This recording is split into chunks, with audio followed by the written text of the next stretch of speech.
Hello and welcome to the Rockefeller Institute's 2021 Local Government Lab, a forum for New York State researchers, practitioners, and policymakers examining innovation and best practices in local governance. My name is Lisa Parshall. I'm a fellow at the Rockefeller Institute and I will be your moderator. This is panel number 1, On the Ground, Local Government in the Pandemic.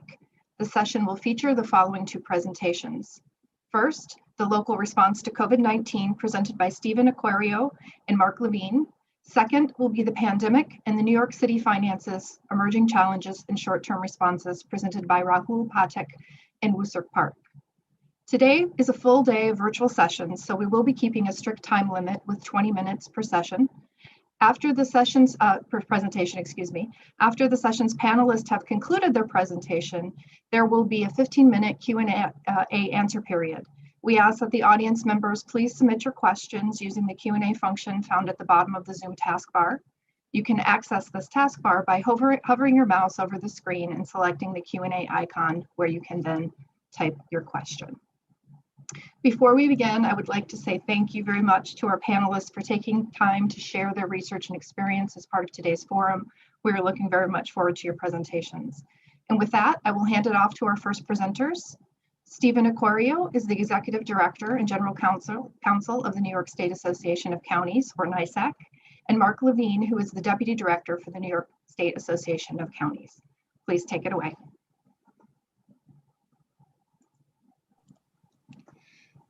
Thank you for joining us this morning. This COVID-19 pandemic was unlike any other state of emergency, public health or otherwise, that we have seen in our lifetimes.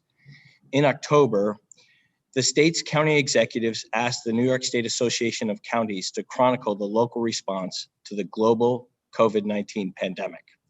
Our purpose was to record the history of this ground-up response. Why? 2 main reasons. If you don't remember history, you're doomed to repeat it. And sometime in the future, there will be another pandemic, and wasting time by repeating mistakes or reinventing the wheel costs people their lives.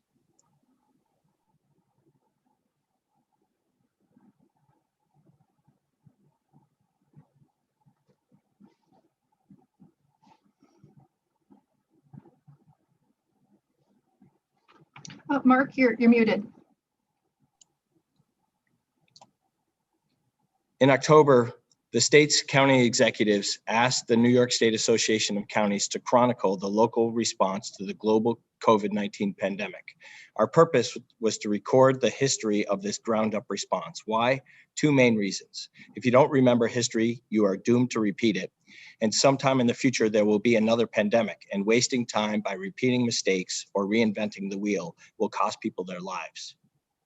This presentation is broken into 2 parts. First, I will talk about the attributes of local leadership that emerged in the public health emergency, and then Stephen Acquario will discuss the public policy response to the pandemic at the state and local levels. Section 24 of New York's executive law says that when there is a state of emergency at the county level, the county executive becomes the on-site incident commander with the responsibility of promulgating local emergency orders to protect life and property, or to bring the emergency situation under control.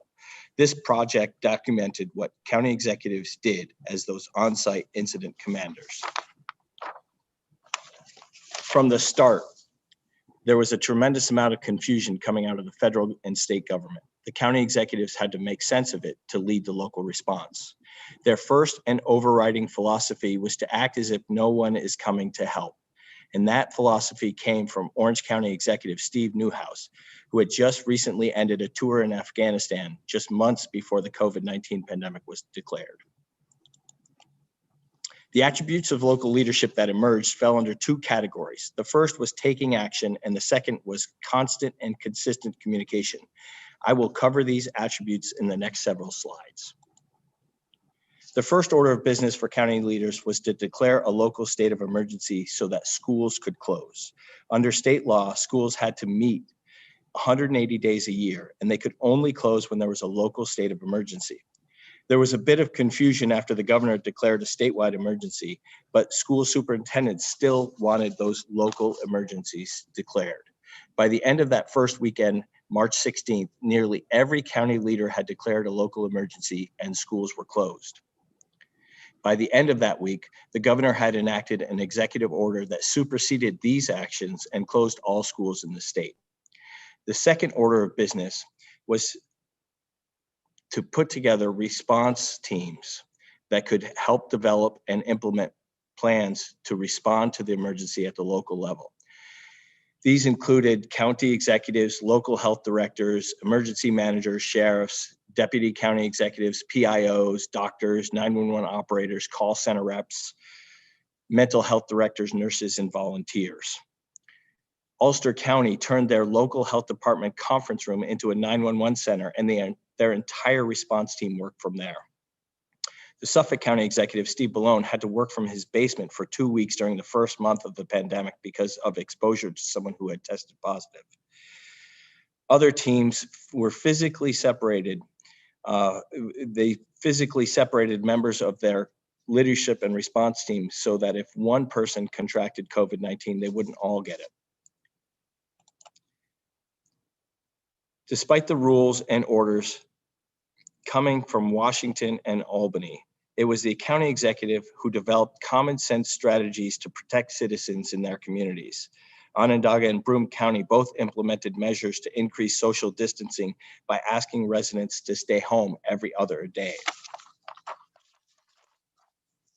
Ryan McMahon, the county executive from Onondaga County, even made a video called "I Don't Care If You're Mad at Me for Asking Residents to Stay Home." Ulster County Executive Pat Ryan created a new partnership with local health providers and businesses in his community to create 2 large-scale testing sites. The Dutchess County Executive did the same across the Hudson in the same week. Counties were also deploying campaigns like Take 5 for New York that encouraged residents to check in on relatives and neighbors to make sure they had what they needed as they were sheltering in place. These leaders had to protect their citizens from COVID, but they also had to protect residents from the economic and social impacts of the pandemic. Residents were losing their jobs, losing their businesses, having trouble paying bills. Families needed help getting food. Counties were partnering with local food pantries and regional food banks to ensure that their residents were able to get food. Addiction recovery meetings were suspended. People started to relapse, and drug overdoses were on the rise in many communities. People were isolated and alone and needed mental health services. Counties were starting hotlines to help deal with the most acute mental health issues.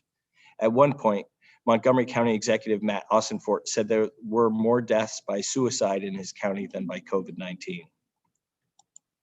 While all this was going on, these local leaders had to figure out how to equip their employees to work from home. They had to determine which of their employees were essential and which were not. On the budget side of things, cash dried up quickly. The state levied a 20% across the board cut to counties and local programs. There were no business transactions, so sales tax revenues all but stopped. As a result of the cash shortfall, dozens of counties instituted a hiring freeze, furloughs, buyouts, and a few instances, layoffs. Meanwhile, the county executives also had to implement all of the state's executive orders, which were coming out of Albany daily. There are now more than 120 executive orders, and many have to do with county governance. Counties were at the mercy of these laws and rules while they tried to get testing sites up and running and keep their seniors and nursing home residents safe from the virus. Residents in smaller upstate counties across the state had a hard time getting a COVID test. In April, the state rolled out a new contact tracing system, and counties had to balance their local procedures with those touted by the state. In early summer, these on-site incident commanders also had to sit on state-instituted regional control boards designed to help control the different phases of reopening. These county leaders were all active participants on those control panels trying to help their communities reopen. In the fall, as the second wave was taking hold, the state imposed new gathering restrictions and were asking local police and sheriffs to enforce limits on the size of gatherings around Thanksgiving. Then in December, the state's regional hub vaccine plans based around hospitals vexed county leaders and local health directors who were at the time trying to manage local and regional points of dispensing the vaccine. Under the communication category are another series of leadership attributes that arose. On nightly conference calls, county leaders shared best practices, asked questions, and developed ways to address challenges that they all faced. The county executives held daily or nearly daily press briefings that included basic, straightforward, common sense information designed to educate the public. How many positive cases were there? How many people were hospitalized? How many had died? What residents could do and should do to stay safe? These press briefings are still going on in many counties. These on-site incident commanders leaned into social media and used it to communicate through Facebook Live events, using Twitter to introduce new programs and services that could help their residents. But since social media is a two-way communication, the residents who disagreed with their actions voiced those grievances. Social media was a slugfest, according to Dutchess County Executive Marcus Molinaro. People were not shy about complaining when they were being inconvenienced. They also used all of these communication channels, conference calls, daily press briefings, and social media to share the community's need for tests and personal protective equipment. Counties held donations for PPE. If they were short on PPE or tests, they would ask other counties if they had any to spare, and there was a good amount of sharing happening across upstate. Finally, county executives worked hard in their communities to support the businesses that struggled or were forced to close during COVID. Chemung County and others promoted local restaurants through takeout or other initiatives such as gift card programs. Nassau and Oneida and several other counties conducted surveys and created task forces of business leaders to understand what the business communities needed to reopen quickly and safely during COVID. A 10-county region in central New York and the Mohawk Valley developed detailed reopening plans to push the state into moving through the phases of reopening more quickly. I will end with this lesson learned. In an emergency, there is no time to second guess what is happening. Despite the mixed signals coming from Washington and Albany, they had to act and communicate locally. County health departments are the first and last lines of defense in public health emergencies. They are the public health experts on the ground. They were the ones who are educated in communicable diseases, epidemics, pandemics, and vaccine drives. This is what they were trained for, and that's what they did. We didn't Monday morning quarterback the decisions made at the federal and state level, said Onondaga County Executive Ryan McMahon. We dealt with them as they came, despite how they impacted our ability to respond locally. Now, I would like to turn the presentation over to Stephen Acquario, the Executive Director of the New York State Association of Counties, to address the unprecedented state and local public policy response. Thank you, Dr. LaVigne. Dr. Mark LaVigne is a highly trained communicator, not just with education, but also in experience. And on behalf of the 57 counties and the city of New York, Dr. LaVigne, I wish to express my sincere appreciation to you for utilizing your communication skills during this pandemic and helping countless numbers of lives and public servants serve the public. Thank you very much to you, Dr. LaVigne, and also to the Rockefeller Institute. Before I get underway with my slides, I wanted to just recognize a report that was recently issued by the National Association of County Health Officials called Public Health Authority, Limits on Public Health Authority, Dangers for Public Health. And in this report, the report cites at least 15 states these are not in the slides, Mark. There are at least 15 states that have passed or are considering measures to limit or severely limit the legal authority of public health agencies to protect the public from serious illness, injury, and death. The report provides specific examples from the states, such as prohibiting the requiring of masks in any situation, including cases of active tuberculosis, blocking the closure of businesses necessary to prevent the spread of disease, banning the use of quarantine, blocking state hospitals and state universities from requiring vaccinations for employees and students in dormitories to protect state residents, or stripping local governments, including local health agencies, of the ability to respond to local conditions in an emergency, or setting arbitrary time limits for emergency orders to expire, or giving unilateral power to state legislatures and removing that from governors to stop public health actions. The report reaches four important conclusions. Legislation to block reasonable public health measures like mask wearing, social distancing, and quarantine poses an immediate threat to life and health. Legislation to stop expert public health agencies from leading the response creates serious risks to life and health. Legislation that strips authority from public health agencies and the executive branch infringes on the constitutional separation of powers and undermines effective governmental response. Finally, these laws could make it harder to advance health equity during a pandemic that has disproportionately sickened and killed Black, Hispanic, Latino, and Indigenous Americans. So let's look at the New York statutes. This first slide's here. What did we have in the state of New York? Our first slide that we chose to focus on talks about the power of the County Board of Health. All counties have a local Board of Health, including the City of New York. The state of New York had the foresight to have these statutes in place. This was not our first epidemic, or not first case of illness or pandemic. So we had statutes on the books. What were they? I've chosen a few to talk about here. Here's Public Health Law, Section 308, General Powers and Duties. And if you look at this slide here, this is requiring every local Board of Health shall make and publish orders and regulations as it may deem necessary and proper for the preservation of life and health. Key words here: preservation of life and health, broadly interpreted to protect human life. Next slide. Another section of law, again, in the public health law, we've been here before. New York State had the proper foundation in place vis-a-vis statutes. Here's a statute on the public health law, Section 602. What is our core mission as prescribed by statute, in statute by the state?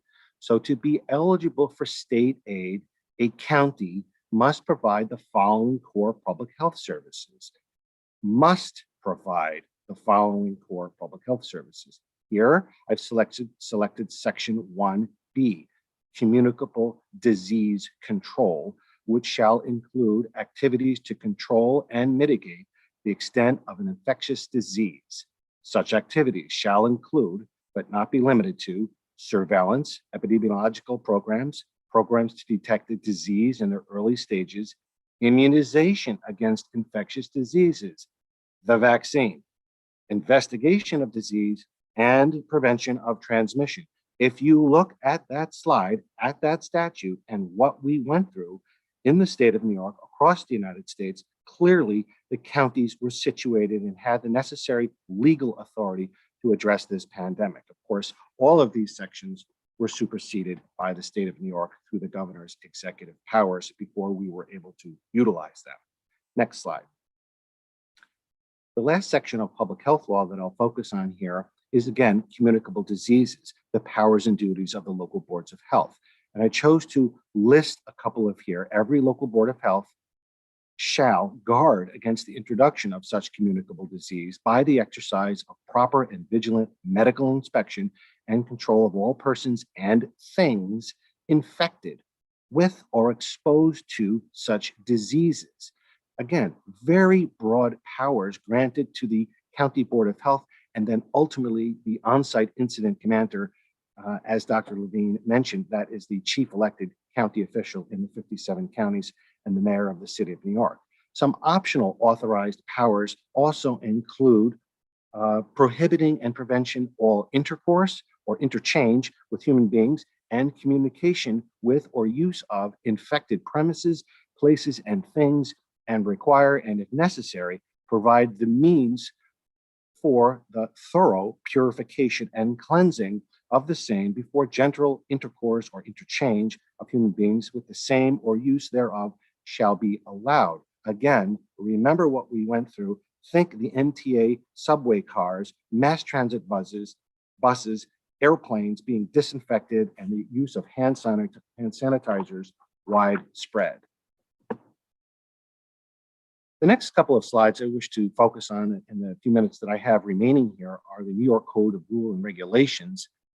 This is given the authority is granted through Section 225, 576, and 2803 of the Public Health Law, given the enabling powers for the state of New York's health department to implement regulations, in this case, generally addressing quarantine and isolation and contact tracing. So here I've chosen to pull out Section 2.6, investigations and response activities. I wish to highlight the powers and authority that every local health board has. So this particular section on investigations and response, every local health authority shall immediately upon receiving a report of a case, suspected case, outbreak, or unusual disease, investigate the circumstances of such report at any and all public and private places in which the local health authority has reason to believe, based on epidemiological or other relevant information available, that such places are associated with such disease. The regulation continues to give actual, very specific investigations shall: 1, verify the existence of the disease; 2, ascertain the source of the disease; 3, identify unreported cases. Next slide. 4 here, locate and evaluate contacts of cases and suspected cases. This was contact tracing, as well as all those reasonably expected to have been exposed to disease. Collect and submit for laboratory examinations such specimens as may furnish necessary or appropriate information for determining the source of the disease. And if we think back to what happened with this code, Section 2.6, Title 10, Subdivision 5, collect and submit for laboratory examination, a total collapse of the system. We lacked lab capacity, we lacked testing capacity, we lacked the understanding of the different types of testing that were available, rapid tests, antigen tests. The public was thoroughly confused and overrun, and nobody really could get a test when they needed it. The statute or the regulation continues with examining the processes, structures, conditions, machines, apparatuses, and so forth, material within such places that may be relevant to the investigation of the disease. Next slide. And continues with these several other further subdivisions, instructing a responsible member of a household or entity, as applicable, to implement appropriate actions to prevent the further spread of the disease. This is where we have the authority to quarantine and order certain members of the house to act in a certain manner under local health control. Number 8, take any other steps to reduce morbidity and mortality that the local health authority determines to be appropriate, a massive catch-all for local boards of health, i.e. mask wearing and the use of personal protective equipment. 8B, when a case or suspected case of a disease, condition, outbreak, or unusual disease occurs in any business, organization, institution, or again, very invasive here, or a private home, the statutes, the regulations giving the authority to government that the person in charge of that business or home shall cooperate with the state and local public health authorities. Question is, what if they don't cooperate? And we had that tested during this pandemic as well. So for research, for policymakers, for medical professionals at all levels of government, federal, state, and local, the review of these 8 brackets of these Title 10, Section 2.6, what worked, what didn't work, and how can we strengthen and respond our response in the future is of the utmost importance. To conclude, there are a couple of areas that I wanted to focus on. A few thoughts on testing, lab capacity, contact tracing, and vaccination or immunization in the public. This slide talks about the frequent diagnostic testing that was important to slow the spread of COVID. Counties experienced several challenges related to testing, including test kits, personal protective equipment shortages, limited lab capacity, changing state priorities, licensing and liability concerns, and rapidly evolving technologies, i.e. antibody tests, rapid tests, saliva tests. Officials were driving 300 to 500 miles, 3 to 5 times a week, with hundreds, if not thousands, of samples to Wadsworth Lab at Albany. It was a terrible process, and that should not be repeated. Wastewater surveillance for SARS-CoV-2 RNA offered 1 to 2 weeks early warning of increased cases in some counties, which saved lives and resources, but this technology was underutilized across the state. Takeaways: investment in regional lab capacity, and wastewater surveillance platforms are needed to prepare for the next public health crisis. And I encourage our researchers and academia to focus on the lab capacity issue in particular. Contact tracing. In the summer of 2020, the state retained, as Dr. LaVigne mentioned, ComCare to develop a contact tracing software program. Many counties raised concerns about the reliability of this software, which was rolled out with glitches that would have caused them to miss cases. Local health departments have been doing contact tracing for decades and had systems in place that suited their needs. Training their staff on a new system in the middle of a pandemic was, in many cases, unrealistic. Only a third of the counties opted to use this. Counties raised concern about losing their ability to maintain control of their own local tracing efforts. In some cases, surge capacity tracers were hired through the public consulting group to work on cases without being directed by the county. Takeaway, you don't change horses in the middle of the race. Finally, the vaccine rollout. Counties have been planning for mass vaccination for years with funding from federal grants. Local health departments developed and submitted max vaccination plans to the state in the second half of 2020. However, these were pushed aside in favor of a state vaccination program that had hospitals and regional control centers rather than local health departments distribute doses. Counties advocated early on for the flexibility to vaccinate, as pursuant to the statutes, all New Yorkers, not just the priority groups the state had authorized them to inoculate. A key takeaway here was ensuring an equitable distribution of vaccines, and we did this. We did this through targeted areas across the state using zip codes, community health centers, centers of worship. Underlying health inequities were severely affected as populations that deserve the highest attention in this vaccination rollout received their attention. There was a disproportionate impact on minority and poor areas and areas where heavy density housing. Key takeaway, future vaccine rollouts should be managed by the entity with the training, experience, and ready plans to execute. Thank you very much. Thank you, very much appreciated. I just want to remind everyone in the audience that we do have a Q&A function. So if as the speakers are presenting, a question occurs to you, you can type it into the Q&A and I will circle back to that during the Q&A period. Next, I would like to introduce our second presentation. Dr. Rahul Pathak is an assistant professor at the Marks School of Public and International Affairs at Baruch College, City University of New York, or CUNY, and Wooserk Park, who is a research assistant, also at the Marks School of Public and International Affairs at Baruch College. So gentlemen, the floor is yours. Thanks, Lisa. Can you see the screen and audio is okay? We can, thank you. Okay, so thanks everyone. Let me minimize the Zoom window. Okay, so thanks everyone for joining in this morning session. And this is joint work with Wooserk Park, who is currently at the Marks School and is on the call as well. So if you have any difficult questions, you can direct it to him. My name is Rahul Pathak. I'm an assistant professor at the Baruch College at the Marks School at CUNY campus. This is some work that's still sort of work in progress, and this is started off as a project that wanted to look at the finances of New York City in response to the pandemic and the long-term and short-term sort of impacts of that. Initial version of this sort of research is already out in Municipal Finance Journal, and that focuses on some short-term responses. So what I wanted to do in this presentation is go a little bit beyond that and not repeat a lot of what we have already done, because most of that is irrelevant given some of the recent developments that have happened in the last couple of months. So what I'll do quickly is go over some trends in economic recovery, how things are shaping up, particularly in the last couple of months, and then get a little bit into the fiscal year 22 budget process, and then cover selected forecast and some warning signs that probably we need to be cognizant of.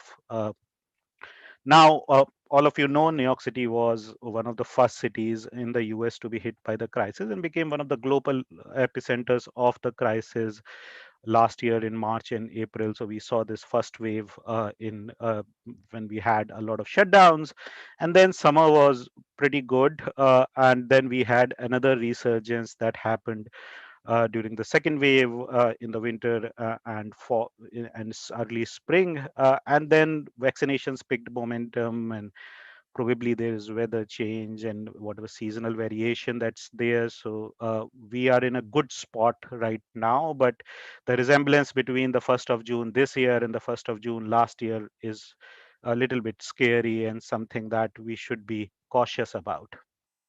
And for those of you who follow the budget news or the proceedings of the city council, etc., would have certainly came across these headlines about how the budget is in a very bad shape. And this was not just for New York City, this was true of state and local governments all over the country that were really struggling, as also highlighted in the first presentation, that cities didn't had the enough resources to kind even of deal with the pandemic. And the federal government in the first in 2020 provided only money for COVID relief, and it didn't help the budget.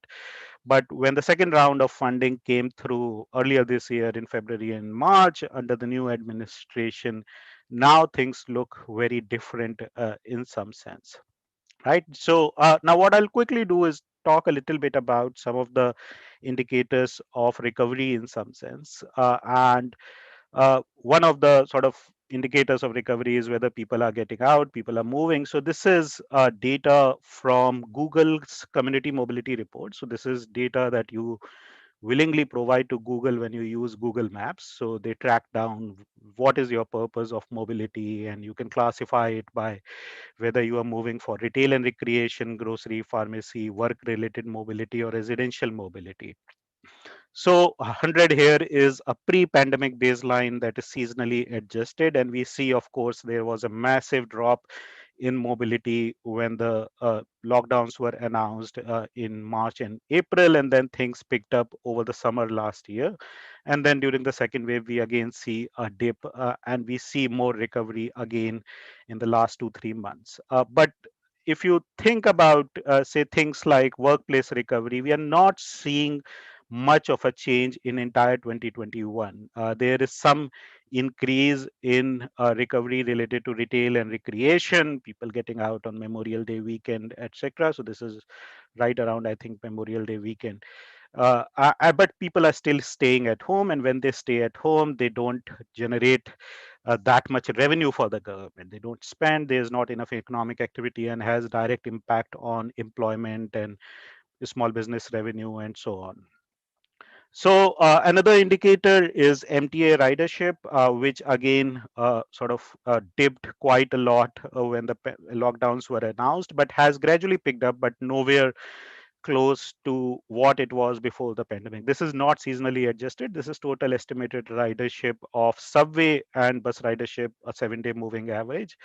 Uh, and this has, of course, led to a lot of budget problems for the MTA. Budget problems for MTA is a whole different sort of a story that probably we need to investigate. They didn't start before it started much before the pandemic, and I think it will last much after the pandemic. So probably there are some hard decisions to take on that front, but federal funding has provided a decent amount of support to MTA and some short-term cushion in some sense. Now, another indicator that we could use of recovery is consumer spending and how much people are spending out of their pocket.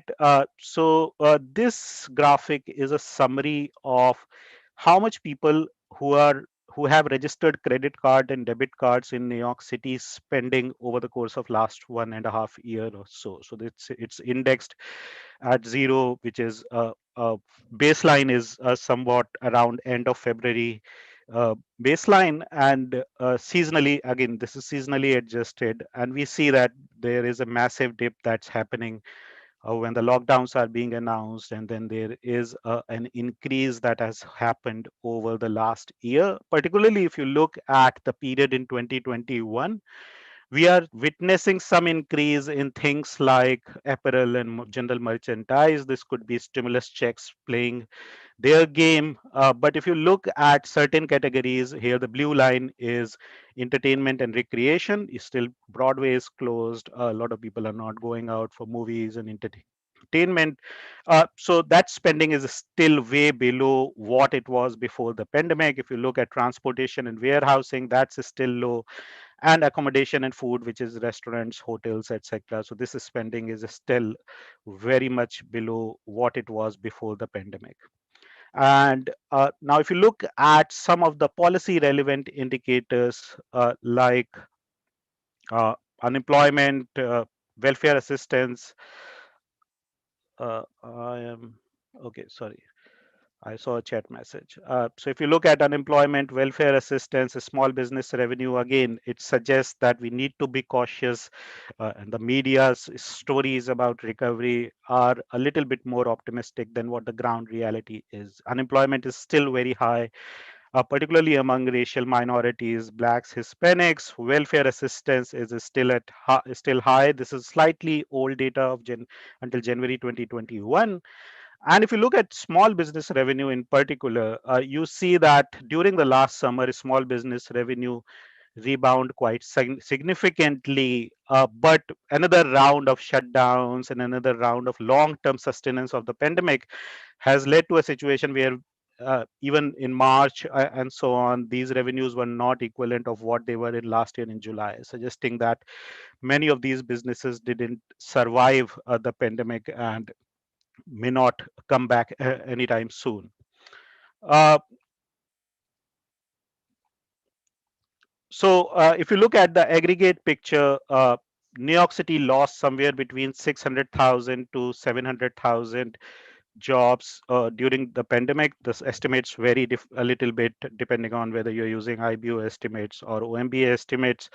And many of these jobs will take a lot of time to recover. So if you look at the forecasts of employment across selected employment categories, we see that certain categories like, say, leisure and hospitality, wholesale and retail trade, they will not recover to their original 2019 level even till 2025. So it's a long path to recovery in some sense.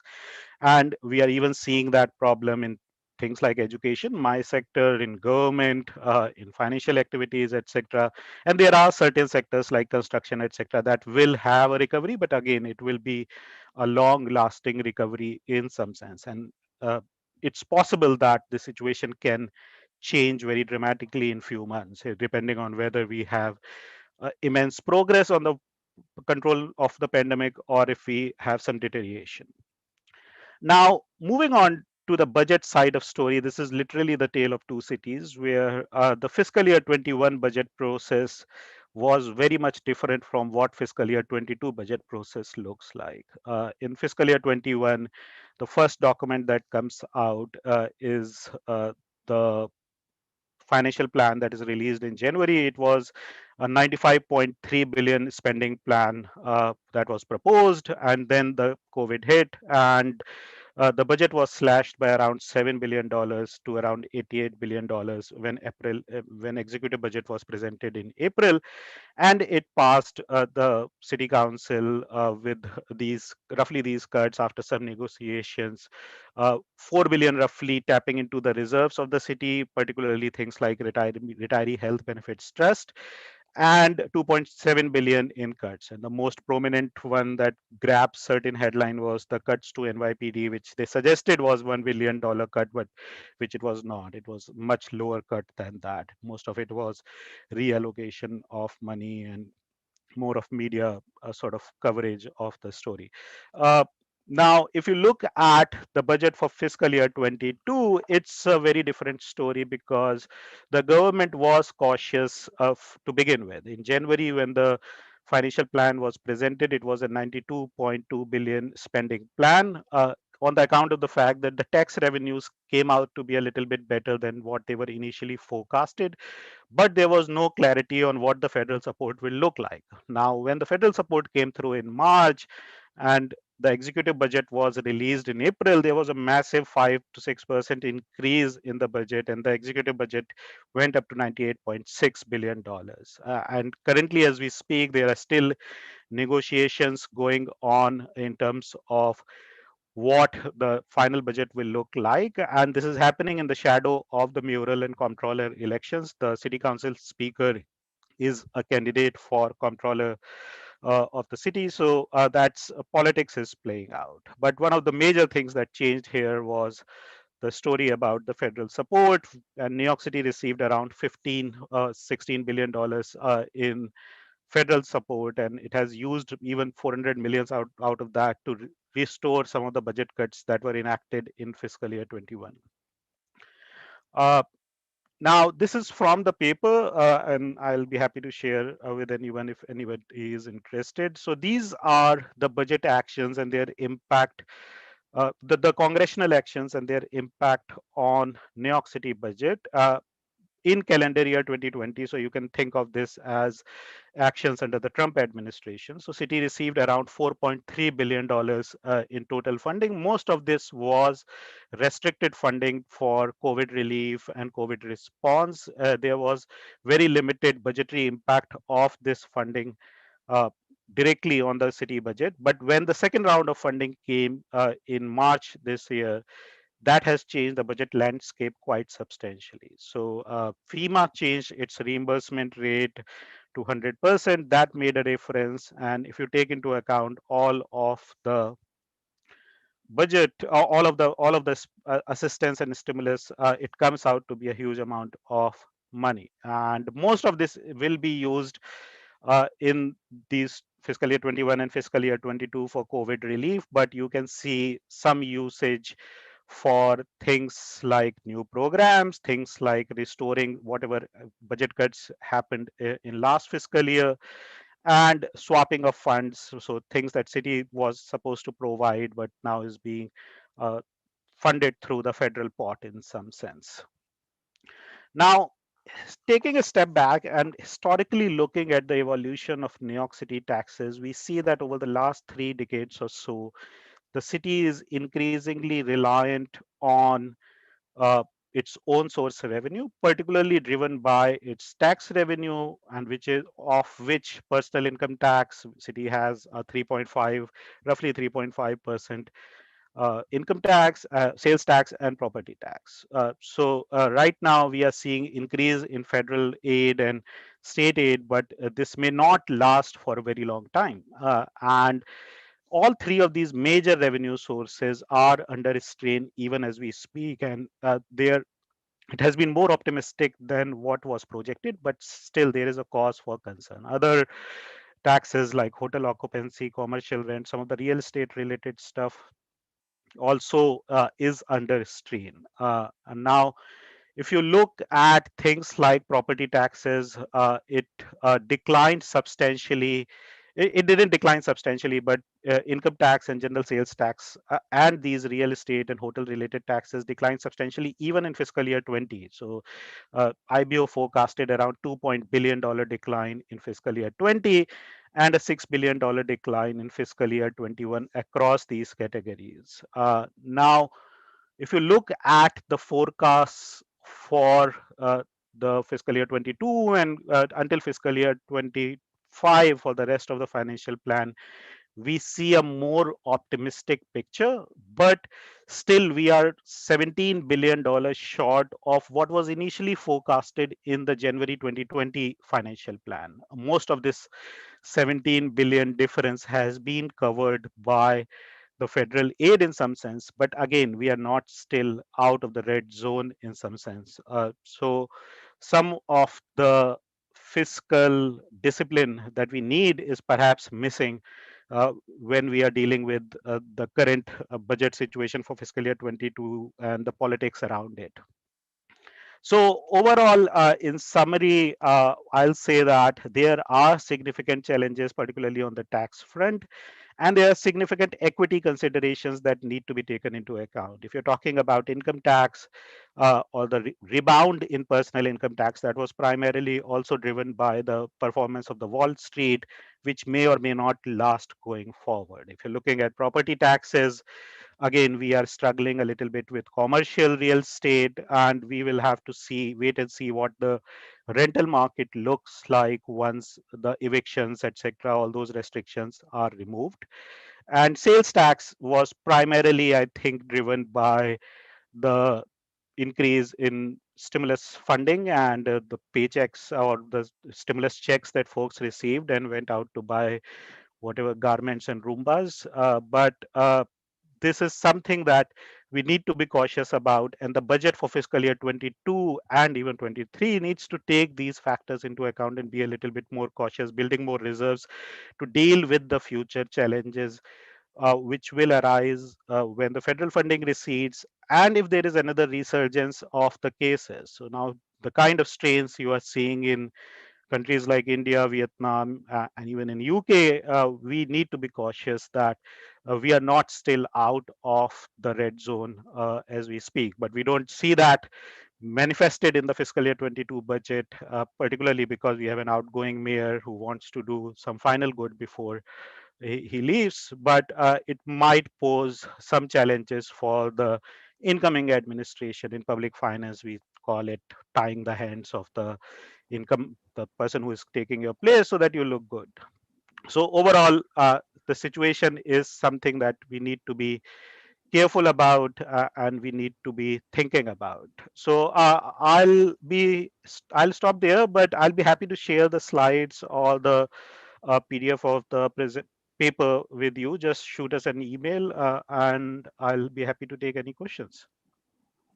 Thank you very much. So yeah, I would remind the audience that there is the Q&A function. We have just about 10 minutes for questions. We do have a couple questions already, but if you have an additional one, just hover your mouse over the screen, look for the Q&A. Is for NISAC representatives. After COVID-19 is under control, do you envision that you're going to see county health departments come together with the state DOH officials to maybe discuss lessons learned, or has that been done already? Well, I'll take a stab at answering that, Lisa. Thank you, and thank you for the question. Yes, we have been doing tabletop exercises throughout the pandemic with the State Department of Health. So it's not something that has not been underway already through this pandemic and other epidemics prior to this situation that we have been going through these past 15 months. However, with that said, the question is a really good reminder that we really do need a very serious debriefing about what worked, what didn't work, and what should we do in the future. I think that academia will play a large role in research and science and medically based informed decisions can really help guide our public health responses. And in our book that we chronicled, Our Darkest Hours, that Dr. LaVigne talked about, New York's county leadership and the COVID response, we do talk an awful lot about that, and we include a lot of the charts and the executive orders and the things that were done throughout the pandemic, which will help guide policy researchers in the future to further dissect what we went through. And it is by no means to second guess what we did. We had never gone through something like this before, and the governor is the on-site state incident commander and deserves the utmost respect and our support and appreciation. And we certainly extend that to him and all that he did to protect all the lives of New Yorkers. So great idea. We definitely look forward to reconvening with the State Department of Health, the local departments of health, to figure out where we go from here and lessons learned. Thank you. Okay. I'd just like to follow up with that. I was really fascinated by your presentation because I think COVID-19 gave us so many lessons in federalism, hard lessons, good lessons as well. But we had a lot of focus, right, on governors and the national response versus the state response. So I really appreciated this focus on county executives and the role of county executives. So this is maybe a question for both groups, but in this kind of moment of lack of public trust, what is the role that you see for local governments in rebuilding the public trust? Well, I'll take a shot at that, and then the others can contribute to that. The public's trust is shattered. Clearly, you can't blame individuals for not wanting to get vaccinated. It's an unknown thing going into your arm. There's a lot of mistrust of information that came out of the Washington, D.C., the CDC becoming somewhat of a politicized federal agency. Never seen that before. We have to restore the public's trust, and I think the counties, through education campaigns, are doing just that, and our governor is doing just that, trying to get people to understand science and driving these decisions. But we all have a collective role in this rebuilding of public trust. And I think in employment, it's very important that we look at the impact of jobs in commercial real estate and people returning back to normal order, if you will, but it's probably not going to ever return to what we knew before the pandemic as far as the normal order. But counties have a strong role in public health and education, and we have to continue to do that in conjunction with the state and federal government. Mark? Yeah, thanks, Steve. I think the trust at the local level is a little bit higher than it is at the state and federal level. We were seeing a lot of mixed communication from state and federal leaders throughout the pandemic. But at the county level and the local level, the county executive who had to implement a lot of these protective policies at the local level, they did that. And then they were going to the grocery store. So they were seeing their friends and neighbors and their community members at the grocery store and in different parts of their community. So they really had to be fact-based. They really had to do what they could to protect those their residents. And I think the trust will be rebuilt. It continues to be stronger at the local level and will be rebuilt, I think, at the local level going up. Okay, thank you. Yeah, I completely agree with what Steve and Mark are saying, that I think the primary problem is what's happening at the state and federal level, and part of it is also political ideology and things like that.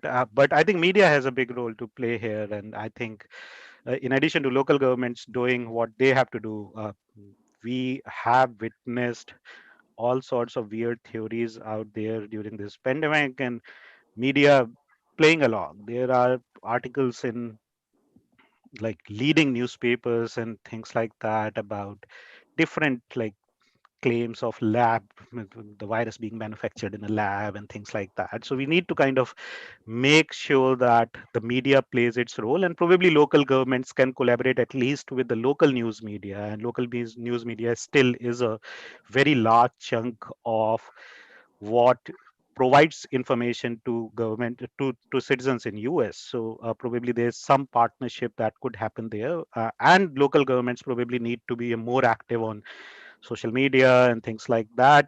There is a lot of misinformation out there, but the only counter to a lot of misinformation is more information. So probably we need to kind of local governments need to spend some resources on tackling misinformation on these kind of platforms. Mhm. One of the things that struck me across both presentations is just how quickly the landscape changes and changed. And your presentation on county executive responses really highlighted that. I think as well, Dr. Pathak, your presentation talked about the budgetary landscape changing dramatically. So on that point, what can we do to ensure that state and city officials better address long-term fiscal stability rather than just managing crisis to crisis?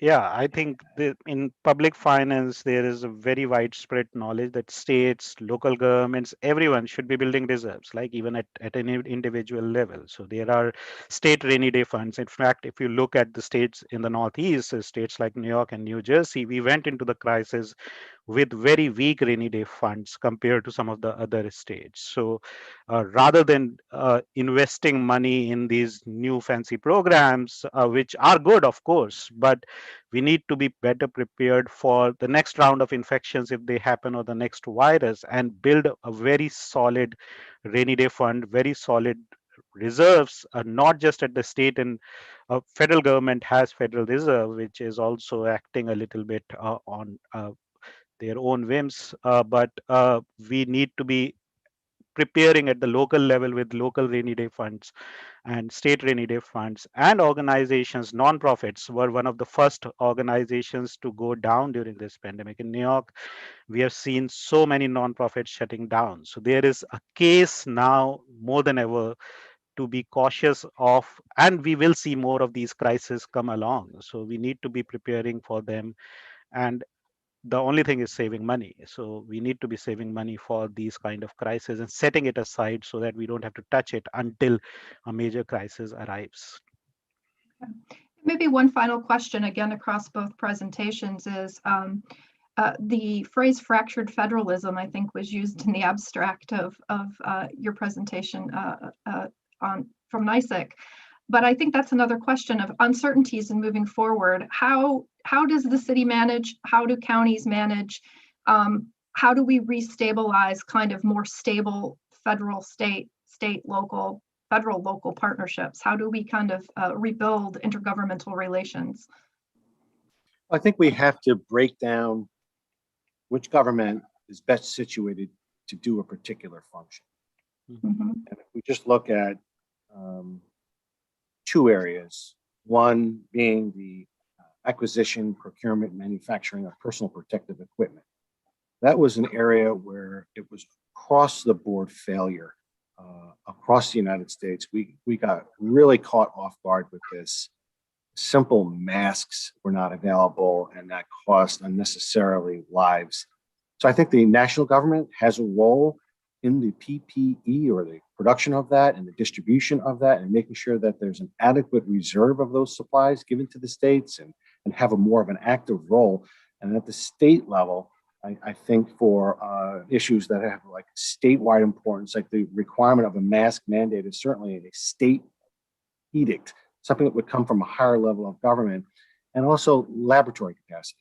Obviously, the federal government is not in a position to create more labs like a state could, and ensure that there's lab testing capacity that's available both in the state university systems and the private sector labs that are in this space. And there are at least 3 large national chains around the United States that are dealing with laboratory capacity. But I would say that those 2 areas are left to the federal government, and that the response efforts, quarantine, isolation, contact tracing, are best at the local government level, where we are in place and have this experience, especially with measles, things of that nature that we've been dealing with in the past few years. So understanding which level of government is best situated to effectuate a better outcome, I think, is something that really research policymakers need to help further push this, and not just wait until it happens again the next time. Okay, we have just about a minute left. Any other last thoughts on that?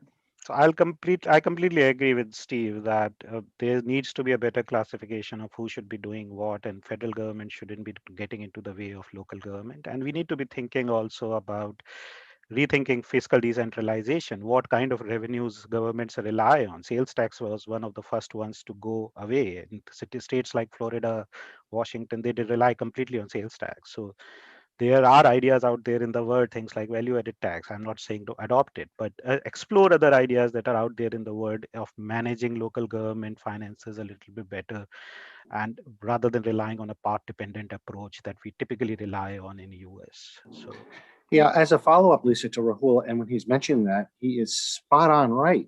And in the early days of this pandemic of March, April, May, our sales tax declines, we were projected to go so severely down that loss of revenue and that floor dropping effectuated the response efforts and the decisions made by state and local governments, meaning certain services weren't being provided. The state was withholding state aid and public health programs. It was indeed a crisis unnecessarily. Thus, as Rahul was talking about, the need for reserves, so that we're not going helter-skelter in the middle of a pandemic running around, that we have stability during a crisis.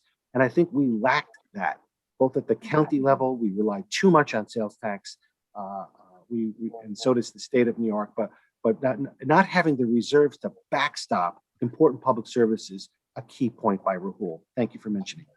All right, thank you. And so we're at time. So I want to again thank the presenters today and our audience members. It was a wonderful presentation. I think we could have talked another half an hour about these presentations, but thank you very much. Just as a reminder, there are more presentations going on for the remainder of the day. You can access the webinars by visiting the website rockinst.org/events and selecting the Local Government Labs event. If you're not able to attend the rest of the events, we will be posting all of the panels to our website at rockinst.org. So please keep an eye out for those in the coming days. Thank you again for attending the 2021 Local Government Lab, and we look forward to seeing you again soon.